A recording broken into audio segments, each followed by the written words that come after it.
অনেক কথার মধ্যে একটা কথা আছে যে শিক্ষা যদি মানুষকে আলোকিত করতে না পারে, শিক্ষা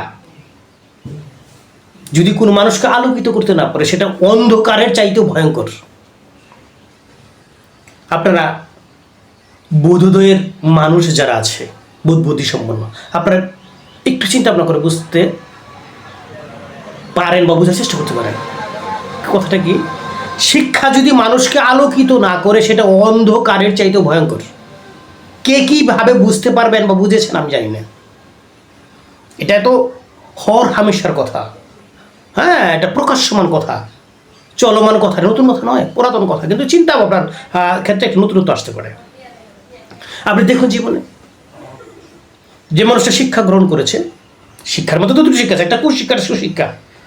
আমি শুধু শিক্ষার ব্যাপারটাই বলি।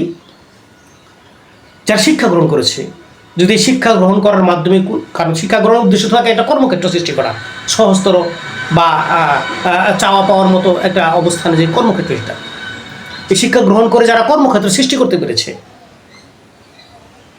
তাদের জীবনটা একটা অবস্থানে আছে, আলোকিত অবস্থানে আছে। আর যারা কর্মক্ষেত্র সৃষ্টি করতে পারে নাই, তাদের জীবনটা অনেক কষ্ট, অন্ধকার। বিশেষ করে দেখুন এরকম হয়।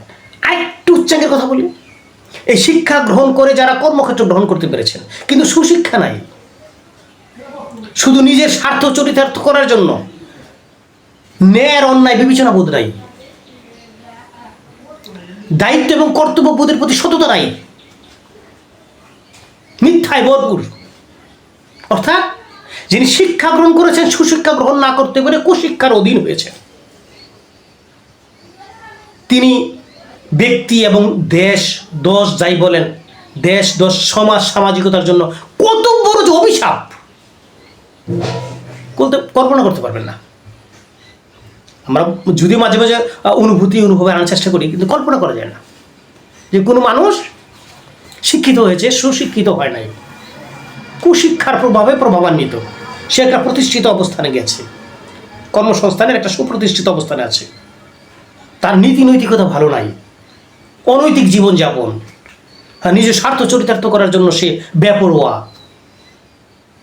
সে দেশের জন্য, দোষের জন্য কত বড় অভিশাপ। আপনি দেখুন, খেয়াল করেন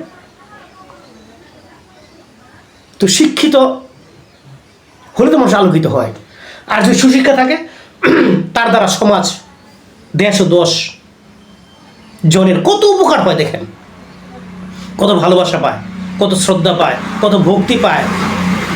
আর যারা কুশিক্ষায় শিক্ষিত হয়ে কর্মসংস্থানে প্রতিষ্ঠিত হয়েছেন, তাদেরকে মানুষ হয়তো একটা মান্যতার ভাব দেখায়, কিন্তু আসলে ঘৃণা করে থাকে, তাই না? এবং এই ঘৃণা নিয়ে সে পৃথিবী থেকে বিদায় নেয়। বাস্তবতাটা দেখুন তো। শিক্ষিত হতে হলে সুশিক্ষিত হতে হবে। কে কি হলো হচ্ছে এটা আমার দেখার বিষয়, বা আপনারও দেখার বিষয় থাকতে পারে না। আপনারা, আমি নিজে ভালো পাওয়ার চেষ্টা করি, আমি সুশিক্ষা শিক্ষিত হতে চেষ্টা করব।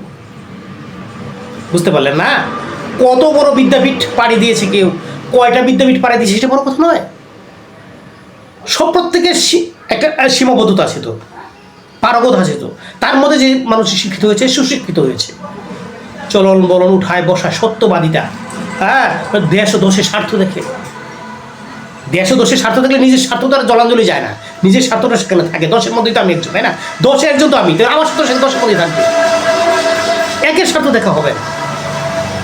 এই মানুষগুলো পৃথিবীতে দেখুন তাদের জীবনযাপনটা কেমন, তাদের তাদের চলাফেরা, উঠায় বসা, মানুষের প্রতি মানুষের কেমন একটা অবস্থান দেখেন। আর যারা শুধু নিজের স্বার্থ দেখে, দশের স্বার্থ না দেখে, শুধু একের স্বার্থ বা নিজের স্বার্থ দেখে, তাদের চলাফেরা, উঠায় বসে দেখেন। বিশেষ করে শেষ বিদায়, আপনি বুঝতে পারবেন শেষ বিদায়টা কেমন হয়। বেঁচে থাকতে একটা মানুষের, প্রতিষ্ঠিত মানুষের ভয়ে কিছু না বলতে পারলে মরার পরে বলে না। আমি যদি মানুষ, তো একটু চিন্তা ভাবনা করা দরকার যে আমি পৃথিবীর জীবনে কেমন, আমার শেষ বিদায় কেমন হতে পারে।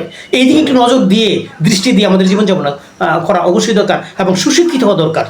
শুধু শিক্ষিত না, সুশিক্ষিত হওয়া দরকার। আর কুশিক্ষিত হলে তো সর্বনাশ, ভেবে দেখার অবকাশ আছে।